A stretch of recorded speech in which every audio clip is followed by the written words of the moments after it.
வாங்க நெல்லை ஜெயந்தா. கண்ணீரை விட உயர்வானது வேர்வை, கண்ணீரை விட உயர்வானது வேர்வை. அதனால்தான் அழுவதை போல் நடிக்க முடிகிறது, வியர்ப்பதை போல் நடிக்க முடியவில்லை. அப்படி வியர்க்க வியர்க்க பணியாற்றும் தோழர்களுக்கு வாழ்த்துக்களை சொல்லி தலைப்பிற்குள் வருகிறேன். நடுவர் அவர்களே, இளமை வாழ்க்கை, இல்லற வாழ்க்கை, இதை மிக எளிதாக நீங்கள் பிரித்து பார்த்து விடலாம். இளமை வாழ்க்கை என்பது கூண்டுக்குள் வாழ்வது, இல்லற வாழ்க்கை என்பது கூட்டுக்குள் வாழ்வது. இதுதான் வித்தியாசம். நீங்கள் சாலையில் நடந்து செல்கின்ற பொழுது அந்த சாலையே நமக்கு அந்த செய்தியை சொல்லும். அங்கே இருக்கிற செடிகளுக்கு கூண்டு வைத்திருப்பார்கள், மரங்களுக்கு கூண்டு வைக்க வேண்டிய அவசியமே இல்லை. ஏனென்றால் செடிகளை பாதுகாக்க வேண்டும் என்று. அதே மாதிரி சிறகுகள் முளைக்கும் வரைதான் பறவைகளுக்கு பிரச்சனை. சிறகுகள் முளைத்து விட்டால் அது சமாளித்துக் கொள்ளும். சவால்கள் இரண்டு பக்கமும் இருக்கும் என்பது உண்மை, அதை நான் மறுக்கவில்லை. விஜயகுமார் வந்தார். டாப் அப் வரதட்சணை என்னன்னு தெரியுமா? எந்த உலகத்தில் இருக்கீங்க விஜயகுமார்? எந்த மருமகள் சம்பளத்தை வாங்கி கொண்டு வந்து மாமியார் கையில் கொடுக்குறா? ஏன்னா இப்படி பகல் கனவில் வாழ்ந்து கொண்டு இருக்கிறீர்களே.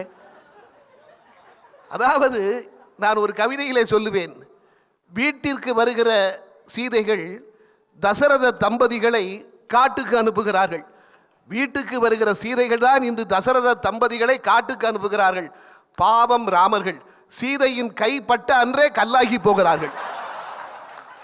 அடுத்தால் அந்த அம்மா சொன்னாங்க, அப்பா திருமணம் ஆகிட்டா எங்களுக்கு எவ்வளவு சவால்கள், எவ்வளவு சவால்கள். நீங்கள் தாம்மா அங்கே போகிற வீட்டுக்கே சவாலாக இருக்கிறீங்க. அதுதான் உண்மை. மர்லின் மன்றோ சொன்னாருங்க, மர்லின் மன்றோ சொன்னாள் வாழ்க்கையை பற்றி சொல்லும்போது, இந்த உலகம் இனிமையாகத்தான் இருக்கிறது, என்னை ஏனோ தெரியவில்லை, என் வாழ்க்கை ஓட ஓட விரட்டியது அந்த காலத்தில், இளமை காலத்தில். இன்னைக்கு இளம் பெண்களுக்கு எவ்வளோ பிரச்சனை இருக்குது. சாதாரண பெண்களுக்கு நினைச்ச வேலைக்கு போக முடியல, நினைச்ச படிப்பை படிக்க முடியல. நீ ஐஏஎஸ் படிச்சேன்னா உனக்கு மேலே படித்த மாப்பிள்ளையை நாங்கள் எங்கே போய் தேடுறது? இதெல்லாம் நாட்டில் ஒலிக்கக்கூடிய குரல்கள். பஸ்ஸில் போக முடியுதாங்க? பேருந்து பயணமே பெரும்பாடு, ஏறினாலும் இறங்கினாலும் இடிபாடு. எப்படியும் போக வேண்டும் என்ற முடிவோடு பயணித்தால் பக்கத்திலே வந்து நிற்கும் ஒரு தடிமாடு. பருவ பெண்கள் தான் அதற்கு பலியாடு, பருவ பெண்கள் தான் அதற்கு பலியாடு. வீட்டிற்கு வந்து சேர்வார்கள் வலியோடு, அதனால் தான் அதையே வெறுக்கிறார்கள் அடியோடு. இதுதான் இன்னைக்கு பெண்களுக்கு இருக்கிற பிரச்சனை. நான் ஒரே ஒரு பெண்ணை பார்க்கிறேன், உலகமே அறிந்த பெண், ஐஸ்வர்யா ராய். ஐஸ்வர்யா ராயினுடைய வாழ்க்கை வரலாற்றை கொஞ்சம் புரட்டி பாருங்கள். ஐஸ்வர்யா ராய் படிக்க நினைத்தது மருத்துவ படிப்பு.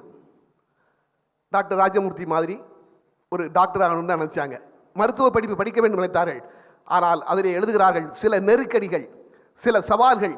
அதனால் ஐஸ்வர்யா ராயினுடைய தந்தை மும்பையில் வேலை பார்த்த பிறகும் மருத்துவக் கல்லூரியில் சேர முடியவில்லை.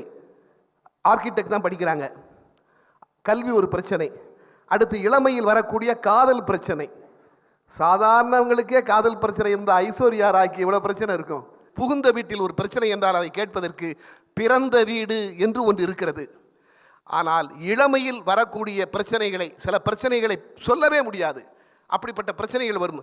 தனக்கு வரக்கூடிய சவால்களை தான் சமாளிக்க வேண்டும். ஸ்கேன் பண்ணி பார்க்கணும்னு ஒன்று மட்டும் வச்சுட்டா நாட்டில் பெண்ணையே பறக்க விட மாட்டான் இல்லையா? பெண்களாக பிறப்பதே பிரச்சனை. ரெண்டு பக்கமும் பிரச்சனை இருக்கிறது. ஆனால் எந்த பக்கத்தில் அதிகமாக இருக்கிறது? இங்கே கணவன் தொல்லை, மாமியார் தொல்லை, வரதட்சணை தொல்லை, இப்படி பல தொல்லைகள். ஆனால் இங்கே அப்படியெல்லாம் அல்ல.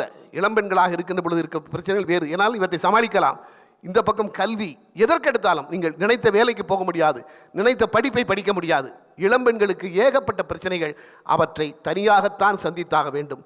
இல்லற பெண்களுக்கும் பிரச்சனை இருக்கிறது. ஆனால் அவற்றை சந்திப்பதற்கு பிறந்த வீடு துணையாக நிற்கும். இளமையில் இருக்கக்கூடிய வரக்கூடிய பிரச்சனைகளை தனியாகத்தான் சந்திக்க வேண்டும். இதுதான் என்னுடைய வாதம். வாய்ப்பிற்கு நன்றி, வணக்கம்.